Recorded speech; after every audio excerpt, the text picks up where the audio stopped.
Okay. Manufactures poverty. And I'm live on YouTube now. Welcome to the very few, if any, on YouTube presently. And, well, to the future YouTube viewers, welcome. Today's topic we're talking about the government's response to the unions. Yes. We're talking about the government's response to the unions and how that went.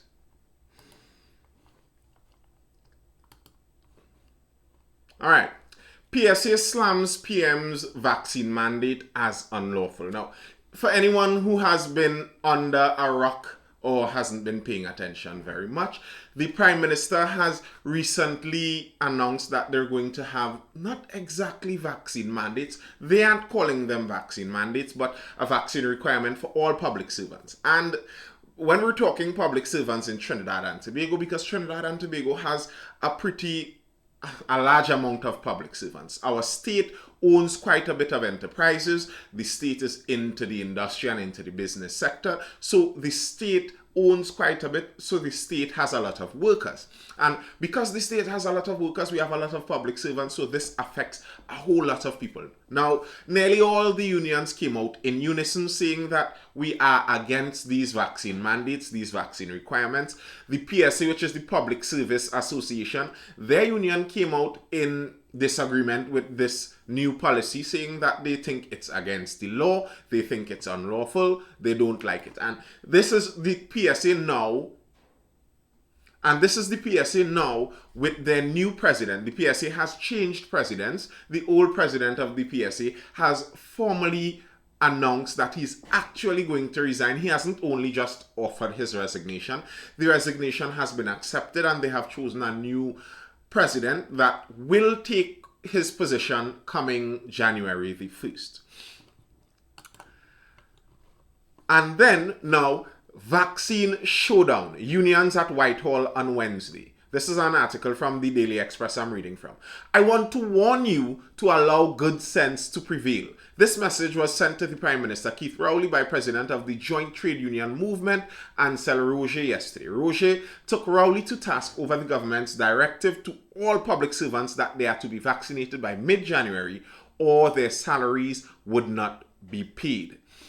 Speaking yesterday during a virtual news conference, JTAM, Roger said, we are going to begin to roll out some action on this. And the first action that is going to take place on Wednesday morning outside the Prime Minister's office at Whitehall for 10 a.m. with all of the trade union leaders. Now, he's saying that they're going to make sure they stay within the health mandates, the health protocols, and they're just going there to have a conversation with the Prime Minister.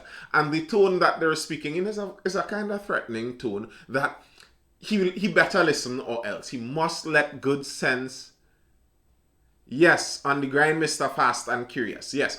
And he must let good sense prevail in this case. Now, I've seen some people come out and they were talking, there's been a lot of debate about the law and what the law is in this and what is illegal and what isn't illegal and what is allowed and what is not allowed.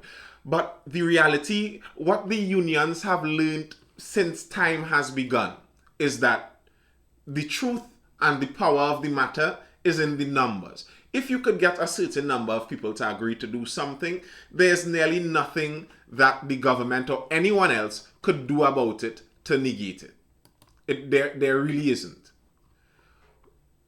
Someone asked, what subject do I teach?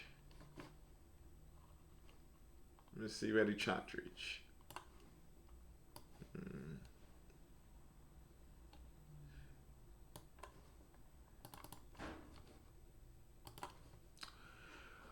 All right, yes. Yes, I got your name right the first time. What subject do I teach? Well, right now I'm teaching news. And other than that, the subject I teach, well, subjects are generally the sciences. But I do enjoy social studies and history and geography. I like knowledge. I generally like knowledge. I find it's interesting. Roger went on to say that the workers have a right to not be vaccinated. Roger said the unions have made their positions clear. They are against mandatory vaccination. And therefore, the issue of the Prime Minister imposing his will on the country to be vaccinated, we are radically against that, is what Roger said. It is wrong for anybody to unilaterally impose vaccination on myself and my members. And so there has been absolutely no discussion around this issue at all. And unless and until there's discussion and agreement, which forms part of this whole collective bargaining process, unless that occurs, it is wrong and illegal for anybody to unilaterally impose this. What I think is the good night, Mr. GF758. The public servants' best way out of this is the way they're taking the unions, numbers. And the message of the unions is potent. If the message wasn't potent, it would be ignored. But it is not being ignored. According to Mr. Roger, he referred to the Prime Minister as attempting to treat the country as his own fiefdom, treat the country as it's his kingdom, and he's king over it, and he could say whatever he wills, and it must go through. And I understand Mr. Roger's perspective on that, because as I said in a previous contemplation I did, the nature of this kind of policy is literally by definition. Words have meanings, and the meaning of this kind of policy is authoritarian, meaning that it takes the authority and focuses it on whoever has that main power and removes it from the individual freedom. Now, by the way, this is what delays a lot of my lives and causes some of my lives to get cancelled altogether. If you're hearing that, that's the lovely sound of rainy season in the tropical island of Trinidad and Tobago. And where my present studio is, it isn't soundproof. So when the rain falls, we get that nice ASMR. So if the rain continues falling at this rate, we'd have an ASMR live. You could go to sleep with this live. It would be very therapeutic. If it gets too hard, well, we'd have to go to something else. And you'd have to see me tomorrow.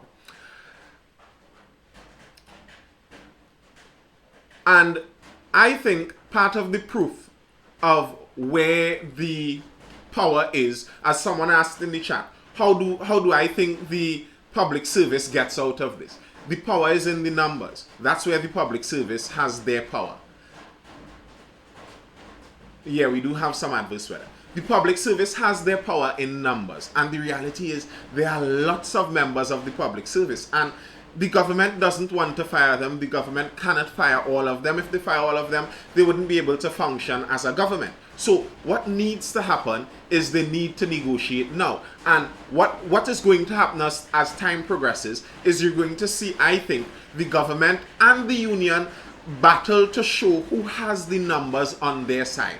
Because people could talk about which is the right decision and what the government should do, and they understand the government is doing this for the betterment of the whole country and all of that. That is all well and good. But we still have to bear in mind that our style of government in Trinidad and Tobago is a democratic government, meaning it's what the people want. It's what the people want that counts. So if the majority of the people don't want what the government is saying they are going to implement, then it would be very difficult for the government to push it through. But if the government could allow it to seem like the majority is actually on our side and this is what the majority wants the country to do, then it would be much easier for the government to get through with their policies that they have intended. And you could see that just from how the Minister of Health responded to some of this. Dial Singh, this is an article coming out from the Newsday. Dial Singh, silent majority support government's vaccine plan.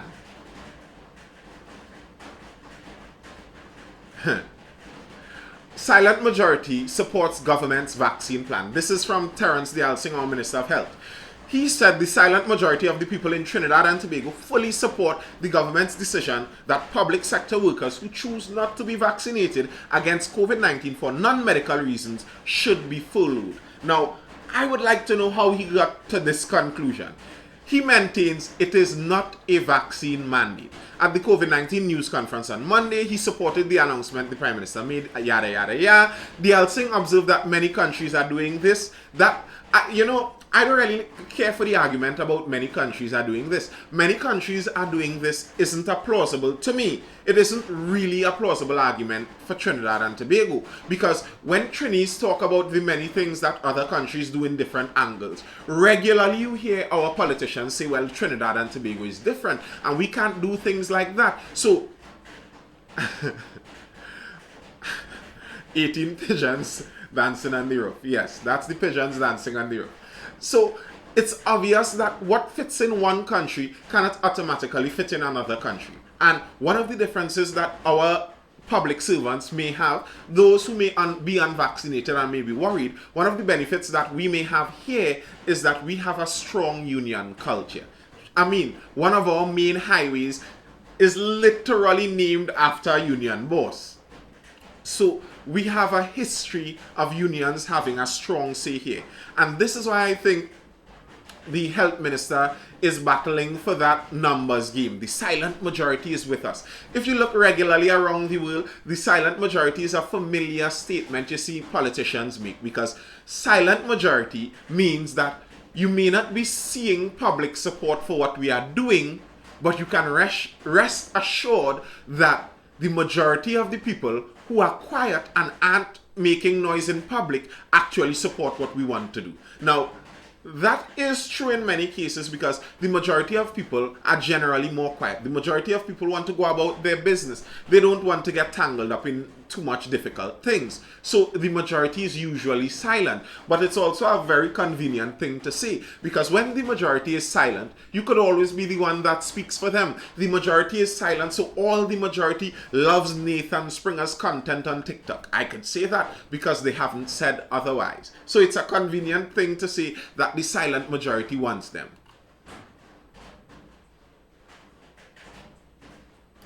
The online petitions, to answer a question there in the chat, and if you're on YouTube and you're wondering where am I getting all these chat questions from, the chat questions are from the TikTok. I'm also simultaneously on TikTok live. So one question is the petitions going around online against the vax mandates. What can they do? I don't think they have any legal bearing, but again, what the petitions are is a numbers game. If you can show on a petition that some 200,000 people in Trinidad and Tobago are against this vaccine mandate, yeah, Jay Crazy, you're late again, but it's not your fault, it's because I'm late too. If you could show a large number of people through a petition are actually against this mandate, then that in and of itself would put some pressure on the government. Because bear in mind, the government is only there because people vote for them. That's the only reason they are there. They aren't there because they are the most intelligent. They aren't there because they are the best. They aren't there because they know how to run the country necessarily. They are there because they were able to convince the highest number of people to select them to rule the country, to run the country. That's why they are there. Alright, let's go on to see more of what Mr. Dialsing went on to say. Dialsing said the government has launched no mandatory vaccination program. There is no mandate to be vaccinated. What is happening now is an expansion of a voluntary program to have all public sector workers vaccinated. Whether you are on the establishment, etc., etc. He went on to say all where he wants them vaccinated. Now, I find this word game they're playing to be dishonest. It's not a vaccine mandate. They're saying this. They're actually running with this. The Minister of Health is saying this. I heard the Attorney General say this. I believe the Prime Minister said this. It's not a vaccine mandate because they aren't mandating it. They aren't forcing it. I believe it was the Attorney General I heard in his speech earlier today. He said it isn't a mandate because you have a choice. You have options. But if the option is that either I take it or I cannot feed my family, is that really an option? And what you are saying is the mandate is if you are forced to do it. But in any case, regardless of what you see, the most stringent of forced mandates is actually always going to have an option. If someone says you have to get the vaccine or else you go to jail, you still have an option. Your options are jail or the vaccine. Somebody tells you you have to get the vaccine or else they kill you, you still have an option. Your options are vaccine or death. So it isn't I don't like the word play, the word games. They are saying that this isn't a mandate. It's some new technical way they're trying to put it. It really isn't. It's a mandate. Live up to your mandate. Say it with your chest. Go out there and try to push this mandate if it's that what you want. And the thing is, I am not sure if the initial plan was to throw this out there to see the reaction, and then from there they would actually fully fine-tune what they're going to do, because it could nearly seem like that was part of the plan. Because after that happened, after they threw it out there and they saw all the reactions, all of a sudden some of the ministers decided that now is the time that they're going to have some discussions with the unions. The National Security Minister, at least the National Security Ministry, National Security Sector leaders meet with Ministry on Vaccination Plan. This is out of The Guardian. The leaders of TNT's various security sectors, police, defense force, fire and prisons, are expected to meet today, that I believe that was today gone, with national security officials and government's call to have public sector workers vaccinated by mid-January or be furloughed.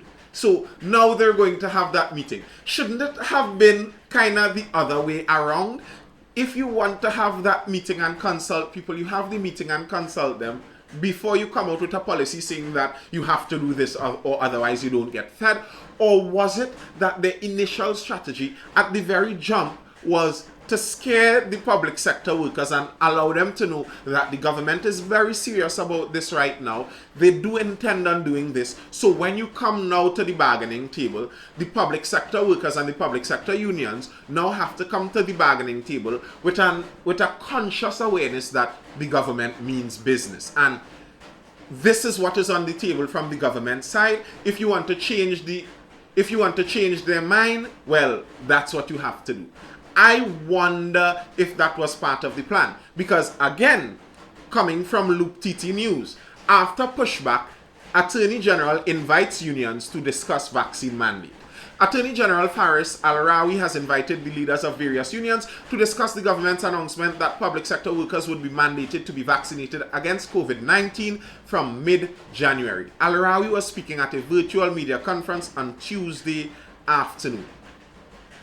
The AG said, now listen to this, the Attorney General said that he has written to, and hear all who the Attorney General has written to: the Prison Officers Association of Trinidad and Tobago, Police Social and Welfare Association, Fire Services Association, Public Services Association, National Union of Government Workers and Federated Workers, Federation of Independent Trade Unions, National Trade Union Center, Seamen and Waterfront Workers Trade Union, Communication Workers Trade Union, Trinidad and Tobago Unified Teachers Association, Trinidad and Tobago Registered Nurses Association, Oilfield Workers Trade Union, and the Banking, Insurance and General Workers Union. That's about all the unions I know in Trinidad. So it seems like he very well knew where to reach the unions. He knew their addresses because he could have written to them. No, he just wrote to them. So why didn't he write to them previously? Why wasn't that done? Why weren't the unions consulted? Why weren't the unions consulted at the very beginning and then this measure announced? Or was it, as I said previously, and this is my suspicion, seeing as how quickly some of the responses to the unions were, it is my suspicion that there was some negotiation power plays inside of this, and the intention was to put the unions on the back foot. So now the unions, when the unions come to this meeting now, because the government has already thrown out a proposal there, and they have, the topic right now is the government's response to the unions, and the government has thrown out that proposal there. Now, in negotiation, when they come to this table and we all have to say what we want, the union cannot go in there and play games and say, well, let's hear what the government has, and then we'd go back to our members and see what they want, and then we'd come back and discuss. No, the union goes in there already kind of on the back foot and having to make a counter offer. So now the unions have to make an offer that would be superior to whatever the vaccine mandates might be. And do the unions have a counter offer to that? That's the other problem. if the unions don't have another idea that they can put forward that works better than a vaccine mandate, what are they going to bring to the negotiation? Are they going to say that you cannot mandate vaccines and it just has to stay as is? And truthfully, I mightn't mind that totally, but it seems obvious like the government isn't going to go that way. The government has already decided that they must take some kind of action. Now, I don't think that the government is going to backpedal and take no action at all. So the unions, I think, have to come with an alternative proposal for this matter. That's the way I see it. And here's the thing. As I see some of this, I think I'm going to come off of the YouTube live now, and we just sit here in TikTok and talk about some of the things further. So I'm coming off of the YouTube live. Hold a minute.